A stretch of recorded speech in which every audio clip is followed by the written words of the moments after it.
Segunda, sincera, número 70, velho. Já imaginasse que ia ter tanto segunda sincera assim? Eu não. E o episódio dessa semana vai começar falando sobre uma guitarra que eu postei no Instagram, que foi a minha Tajima das antigas, que foi recém-reformada. Galera que acompanha aqui o canal com certeza lembra dela.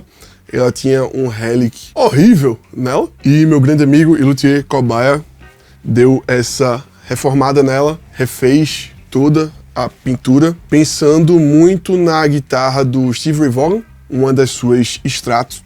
Eu achei sensacional, deu realmente um grau muito bonito nela. E além disso, a grande outra novidade é que os captadores também foram trocados por uma captação nacional, que é essa 67 Lovers Classic Pickups. E eu postei que isso iria acontecer lá no meu Instagram. Se você não segue ainda, dá lá uma sacada, porque apesar de eu estar meio sumido por aqui, eu sempre estou postando coisas por lá. Segue lá, @LucasReisRBM. E eu postei uma caixinha de perguntas sobre ela, e a galera foi perguntando algumas coisas. E é assim que vamos diretamente para a primeira pergunta. Dá pau em Fender? Thiago Maraújo, guitarrista, negócio muito engraçado, né, velho? Qual a diferença de timbre dela para Fender?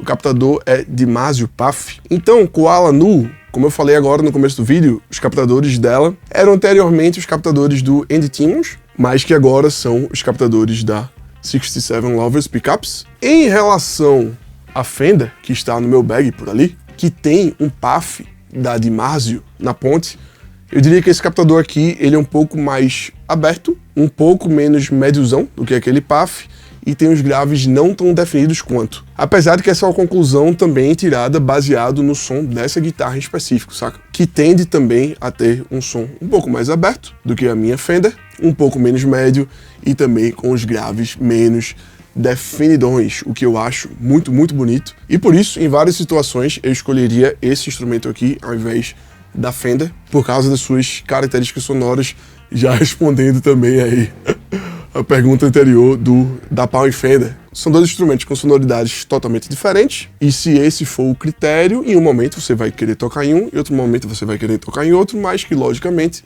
se você falar da qualidade da construção do instrumento, a Fender é um instrumento muito melhor construído, que tem, por exemplo, uma melhor estabilidade da afinação. A própria madeira é muito mais estável e confiável, então para você viajar por aí é muito mais seguro, saca? Você bota o instrumento no bag, ele vai sofrer mudanças de temperatura e você tem um pouco mais de garantia que não vai chegar no outro ponto da sua viagem totalmente desregulado e tosco pra você tocar. Não que isso tenha acontecido com essa Tajima, tá? Já toquei bastante também com ela por aí, mas que é isso basicamente que o instrumento mais caro vai lhe proporcionar, beleza? Próxima pergunta. Quando vai levar ela pra uma agenda do Bragger, kkk? Iago Espósito 54. Meu velho, eu cheguei a ensaiar com ela, com o Bragger, que é a minha banda que eu toco brega em reggae, que o estilo é basicamente reggae, então eu utilizo bastante o captador da ponte, mas também utilizo muito a posição de número 4, que dá aquele som bem característico, fora de fase, bem instaladinho, saca? Muito característico dos temas do brega, e que pelo fato desses captadores terem sido pensados como um todo, saca? Diferente da minha Fender, eu preferi muito mais a soma e a quarta posição dessa guitarra, da Tajima, do que do timbre da Fender. Ele é muito mais balanceado em relação aos outros timbres do que a minha outra guitarra, do que a Fender, que eu sempre preciso, ter alguma estratégia, ter um booster específico para utilizar essa posição, porque ela sempre fica um pouco mais para trás, saca? Também porque os captadores da Fender foram montados por mim, que fui escolhendo eles de forma isolada, e eles funcionam muito bem de forma isolada, mas quando você soma um ao outro, termina tendo algumas questões de volume que o timbre fica bacana, mas você tem que dar um ajuste fino, saca? Mas voltando para essa guitarra daqui, eu ensaiei com ela, mas, novamente, né, guitarra é uma ciência, captador é uma ciência, e o que aconteceu com essa guitarra aqui, que eu ainda estou precisando aprimorar, até para mostrar mais detalhadamente o som dela, é que o capacitor da parte elétrica, que tem como objetivo minimizar o treble bleed, que para quem não sabe, geralmente quando você diminui o volume da sua guitarra, o agudo ele vai indo embora. Então tem alguns capacitores que vão casar melhor com alguns tipos específicos de captadores, que vão fazer com que esse agudo não seja perdido à medida que você vai abaixando o seu volume. E terminou que o capacitor que estava anteriormente nessa guitarra se manteve o mesmo, e ele casava muito bem com a captação anterior, que eram os Dimasium do N-Timos, mas não está casando bem com essa captação aqui. Então preciso fazer essa modificação, porque eu uso muito o potenciômetro de volume para acompanhar a dinâmica da banda. E eu preciso do maior nível de fidelidade possível quando eu estiver abaixando o meu botão de volume, para poder manter a minha pegada, mas diminuir o volume sem alterar o timbre, saca? Então esse é o único detalhe que ainda falta ser ajustado nessa guitarra, que é o capacitor para evitar o treble bleed, o sangramento de agudos ao baixar o volume. E foram essas algumas das dúvidas sobre essa guitarra. Ela volta num vídeo completo, inclusive falando também sobre o teste das cordas. Ela tá com cordas Soleil 010. E é isso, bora para outras perguntas de outros tópicos além da Tajimosa. Próxima pergunta. Não existem mais guitarras baratas, então a opção é comprar usadas? É uma boa? Alex Moraes 73. Velhão, assim, barato e caro é uma coisa bem relativa, mas sobre guitarra usada, basicamente a única guitarra nova que eu comprei foi a minha primeira, que foi comprada em loja, exatamente porque eu não tinha conhecimento sobre guitarra, então eu precisava realmente desse auxílio, de chegar numa loja e ter muitos instrumentos para eu poder testar e sacar qual era e tal. Mas depois disso, depois que eu fui imergindo no mundo da guitarra, fui conhecendo outras pessoas, conhecendo outros instrumentos, conhecendo outras pessoas, outras perspectivas, eu obtive conhecimento de poder escolher os meus instrumentos, mesmo que eles sejam de segunda mão. E eu terminei sempre optando por esse caminho porque é mais barato, né, velho? Então, assim, eu entendo totalmente quem gosta de chegar na loja e ter um instrumento novo e só você ter tocado nele, mas eu não tô nem pra isso, eu tô aí pro que instrumento é, pro som do instrumento e se ele é massa ou não, saca? Então termina que pra mim, guitarra usada terminou sendo a última opção nos últimos 10 anos, 12, 14 anos, sei lá. Porque é um instrumento muito simples, que eu já compreendo, sei detectar defeitos e geralmente compro de pessoas extremamente confiáveis, porque também já conheço muita gente, né? Então não tem errada. Mas se você tem um certo nível de insegurança, das duas uma.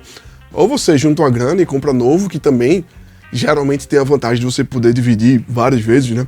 Em alguma loja, algumas facilidades com cartões de crédito. Ou então você chama um brother que entenda mais de guitarra de você, ou então algum conhecido, algum amigo, seu professor, sei lá, pra te acompanhar nesse processo aí de compra de uma guitarra usada. Isso falando sobre guitarra, né? Se a gente for falar sobre outros tipos de equipamento, por exemplo, pedaleira, equipamentos digitais, aí já fica um pouco mais complicado, porque equipamento digital é um equipamento que tem um tempo de vida meio pequeno, saca? Claro, pequeno relacionado a um pedaço de madeira ou a, por exemplo, pedais analógicos, pedais da Boss, saca? Que duram uma eternidade. Aí o cuidado realmente tem que ser redobrado. Já comprei, sim, pedaleiras usadas, mas, novamente, sabendo a procedência de pessoas amigas, de pessoas próximas, que inclusive eu sabia quando tinha comprado, como tinha utilizado, enfim. Em resumo, é isso. Tendo conhecimento de causa, vale muito a pena sim comprar usada, mas a gente sabe que também tem outras vantagens de você comprar um instrumento novo. É isso aí. Próxima pergunta. Na hora de somar drives, quais características você procura acrescentar além de ganho e volume para cada nível de driver?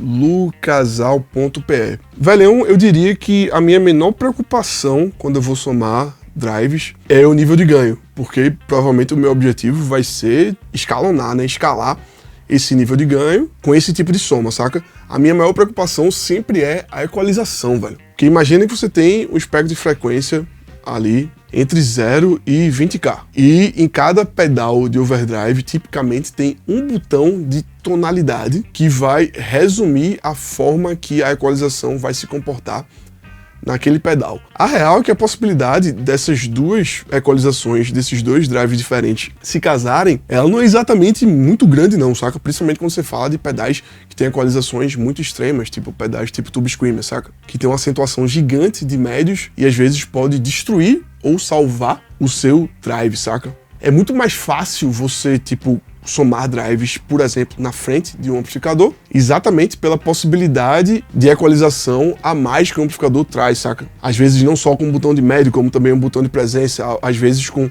um botão de grave, mais um botão também de ressonância. Então você consegue equilibrar aquele drive ali para receber o booster da melhor maneira possível, saca? Então essa para mim sempre foi a grande preocupação e a grande dificuldade de somar drivers.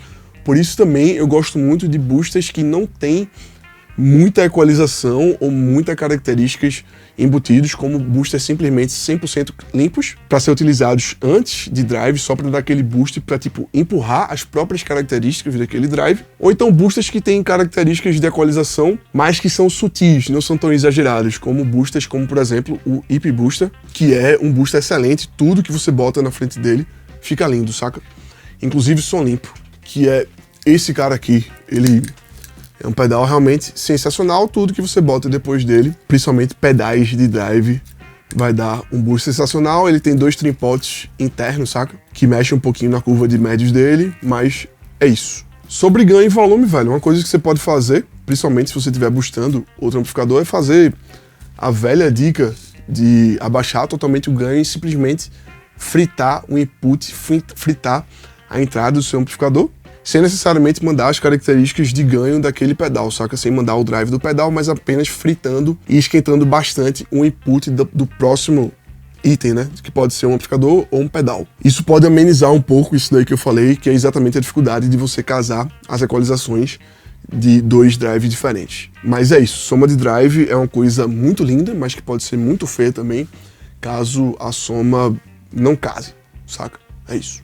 Próxima pergunta. Dá pra tocar metal com overdrive, Luan, MNZ? Velho, dá pra tocar tudo com qualquer coisa, mas se vai servir ou se vai ficar legal, aí vai depender muito da sua composição, da sua forma de tocar, saca? Uma das características de vários estilos de metal é exatamente a quantidade muito grande de ganho, mas você pode alterar isso daí. Existem algumas bandas que têm essa característica mais de overdrive do que de distorção. Alguns guitarristas mais das antigas, tipo, sei lá, Ritchie Blackmore, ou o próprio Malmsteen, tem essa sonoridade um pouco mais voltadas pro overdrive do que pra distorção, apesar de ter um ganho considerável. Mas é isso, velho, é muito relativo, vai depender da composição e da forma que você toca. Eu não costumo me limitar. Inclusive, um dia desses, eu vi o Steven Wilson falando sobre isso, do Porcupine Tree, que hoje em dia a massa de guitarra e os timbres de guitarra estão tão óbvios que eles soam quase como se fosse um pad, quase como se fosse um teclado, saca? Como se fosse uma camada que você nem percebe que tá lá porque tá tudo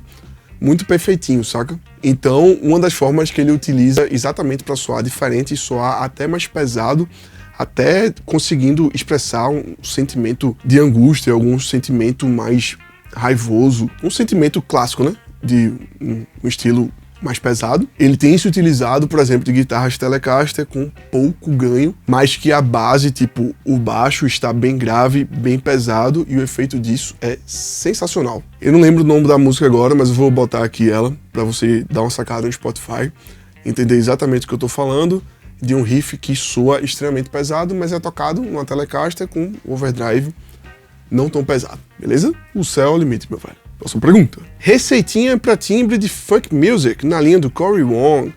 Matheus Alvim, grande Matheus. Pra você que curte música eletrônica com guitarra, aconselho você sacar o Sage Act, que é a banda de Matheus. Um som irado, extremamente criativo, com guitarras interessantíssimas, velho. O bicho toca pra cacete, toca de tele, são timbres muito bonitos. Sage Act, vou deixar aí aparecendo pra vocês darem uma procurada, vale muito a pena. Então, meu velho, o Cory Wong, ele é um cara que tem um timbre bem específico. Pra quem não conhece, o Cory Wong, tipo, teve uma notabilidade bem grande ali, logo no começo da pandemia. Por um acaso, um pouco antes de começar a pandemia, apareceu pra mim o DVD da banda dele, que é o Wolfpack, que é um ao vivo muito incrível, que inclusive, pra quem é filmmaker, pra quem trabalha com vídeo, é um DVD inteiro filmado em um take apenas de uma pessoa com a câmera na mão, andando pelo palco. É sensacional a experiência de sacar esse som. Vou só conferir aqui o nome do DVD, que eu acho que é Live at Square Garden, mas eu não tenho certeza. Isso, exatamente. Wolfpack Live at Madison Square Garden. Sensacional. Muito som de guitarra, muito som de tudo, na verdade. E a partir desse DVD, eu passei a conhecer o Cory Wong, e quando eu vi, ele passou a ser bastante falado. E ele tem também a sua carreira solo, e tem também uma banda que ele viaja como frontman. Recentemente também gravou uma música junto do Tim Henson, do Polyphia e do Pliny. E ele tem um timbre muito particular, velho. Ele vem dessa escola dos double stops, que é a lombra de você tocar 2 notas ao mesmo tempo, termina que fica muito bonito, né? Muito sonoro, todos os temas que ele faz, toda a forma dele tocar é muito bonita. E o timbre dele tem uma particularidade que eu acho que é onde tá exatamente o pulo do gato, da personalidade do som de guitarra dele, do Corey Wong, que é o fato dele utilizar um amplificador extremamente limpo. Não tem aquele lance que todo guitarrista tanto gosta, que é utilizar o timbre on the edge of breakup, né?